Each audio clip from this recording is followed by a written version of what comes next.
Eggye lya Updf lifulumizza abajaasi okuva mu mawanga omuli Uganda, South Africa, Kenya, Rwanda, Tanzania, Burundi ne South Sudan abamaze emyaka 2 nga batendekebwa. Omukolo guno gwetabiddwako abaduumizi b'amagye okuva mu mawanga ag'enjawulo ku mitendera egy'enjawulo nga bakulembeddwamu omuduumizi w'amagye ga Updf General David Muhoozi. Akula ttendekero lino Lieutenant General Andrew Gote agambye nti abamu ku batendekeddwa bafunye ne masters degree okuva mu ttendekero lya Makerere University ery'ebyokwerinda. Additionally, some of the graduates with deficient academic qualifications have undertaken Masters of Arts in Defense and Security Studies degree offered in collaboration with Makerere University and an honorable understanding between the Ministry of Defense and the university.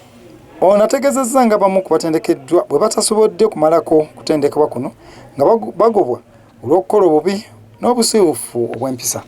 Course 14 started with 44 students, but only 42 have successfully met course requirements. The 2 were discontinued as a result of poor performance. Omuduumizi wa UPDF General David Muhoozi ategeezezza nga abatendekeddwa bafunye obukugu obw'enjawulo mu kuduumira amagye n'okubala entalo era mugumu nti baakugasa nnyo amawanga gye bavudde. This institution has turned out a number of officers, of graduates at that level of staff and command. Of course, it has improved the force in terms of effect and efficiency. Minisita by'okwerinda Adolf Eggye nga yakiikiridde omukulembeze w'eggwanga asiimye nnyo enkolagana eri wakati wa Uganda n'amawanga amalala ku ssemazinga wa Africa naddala mu nsonga ez'ebyokwerinda. East African standby force is now a reality and indeed it's functional.